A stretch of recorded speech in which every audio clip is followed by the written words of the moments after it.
আসসালামু আলাইকুম, সবাই কেমন আছেন? আমি তো আজকে অনেক অনেক দিন পরে একটা ভিডিও আপলোড দিচ্ছি। তাও হচ্ছে অনেক দিন আগের, যখন ইউকেতে শাকিব খানের একটা মুভি তুফান, যেটা নাম ছিল, সেটা রিলিজ হয়েছিল। তো আমি মুভি দেখতে যাওয়ার আগে ভিডিও দিয়েছিলাম অনেক দিন আগে। তখন বলেছিলাম যে নেক্সট ভিডিওতে আমি মুভির রিভিউ দিব। সত্যি কথা বলতে এর মধ্যে তো দেশের খুব বাজে সিচুয়েশন ক্রিয়েট হয়। এরপরে আর সেই ভিডিও দেওয়ার মন মানসিকতা কোনো কিছুই ছিল না। মানে এখন পর্যন্ত মনটা এতই খারাপ দেশের এই পরিস্থিতি নিয়ে। মানে কত যে নির্ঘুম রাত কেটেছে, কত মানে ইনোসেন্ট বাচ্চাদের চেহারা দেখে এত কেঁদেছি, যারা এই দুনিয়াতে এখন নেই। আসলে এগুলো চোখে দেখে সহ্য করার মতো না, সত্যি কথা বলতে। শুধু আমি না, এরকম আপনাদের অনেকেরই জানি অনেক নির্ঘুম রাত কেটেছে।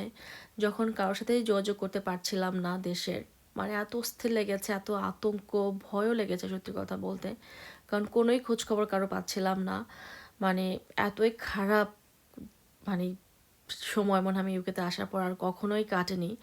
মানে দেশে মনে হয় নিয়ে এত দুশ্চিন্তার কখনোই করা লাগেনি। তো খুবই খারাপ লেগেছে। তো এসেছিলাম মুভি দেখতে, এখানে আমাদের নিজেদের অনেক এক্সাইটমেন্ট ছিল, অনেক কিছু বলছিলাম। আমি সব কিছু মানে অরিজিনাল ভয়েসগুলো রিমুভ করে দিয়েছি। কারণ দেশের যে এখন সিচুয়েশন, এখানে আসলে আমাদের কারোরই কোনো এক্সাইটমেন্ট আর যাচ্ছে না। আমরা চিন্তা করেছিলাম যে আমরা এখানে বসে তো অনেক দেশের অনেক মুভি দেখি, টাকা খরচ করি টিকিট কেটে, তাহলে আমাদের দেশের যেহেতু একটা মুভি রিলিজ হয়েছে, কেন আমরা মুভিটাকে সাপোর্ট করব না? কেন আমাদের দেশের মুভি ইন্ডাস্ট্রি যেন এগিয়ে যায়, সেটার জন্য কেন কিছু করব না? একটু একটু করেই তো একসময় দেখা যাবে যে অনেক ভালো একটা পরিবর্তন এসেছে। আসলে আমরা যারা বাইরে থাকে, দেশেও যারা থাকে, আমরা তো অনেকেই চেষ্টা করি দেশটাকে যেন সামনে এগিয়ে নিয়ে যেতে পারি সবাই মিলে।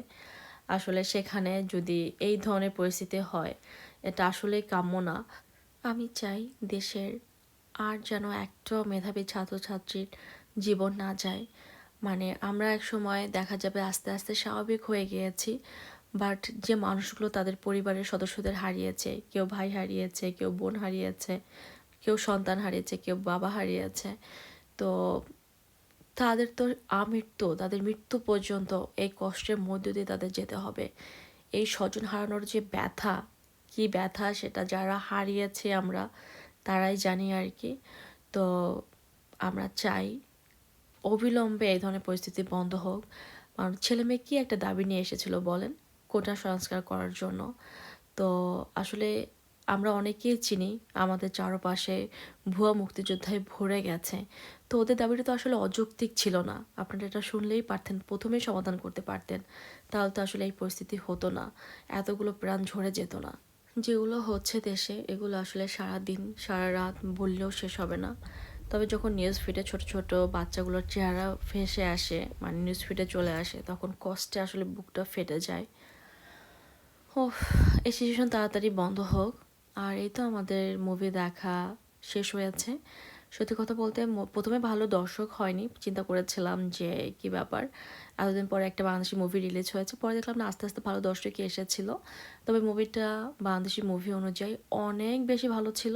মানে বাংলাদেশি মুভি অনুযায়ী বলতে, মানে অনেক মুভি তো ভালো হয়, মানে শাকিব খানের মুভি তো আমি ওরকম আগে দেখি নাই কখনো, বাট এই মুভিটা দেখে মনে হয়েছে যে অনেক সুন্দর একটা মুভি হয়েছে। মানে অনেক সময় আসলে মুভি দেখার পর অনেকক্ষণ ধরে সেটা মাথার মধ্যে ঘুরতে থাকে। তো এটা ছিল সেরকম একটা মুভি, অনেকই সুন্দর ছিল। আমি চাই শাকিব খান এ ধরনের মুভি আরও করুক, যাতে আমরা এন্টারটেন হতে পারি। কথা বলতে বলতে বাসায় ফিরছিলাম সত্যি কথা বলতে, তখনও তো জানতাম না সামনে কী দিন অপেক্ষা করছে আমাদের সবার জন্য। তো আপনারা সবাই যে যেখানে আছেন সাবধানে থাকবেন, ভালো থাকবেন, পরিবারের সবার দিকে খেয়াল রাখবেন যেন সবাই নিরাপদে সহি সালামতে থাকে। আজকে এই পর্যন্তই, আমাদের জন্য সবাই দোয়া করবেন। আল্লাহ হাফেজ।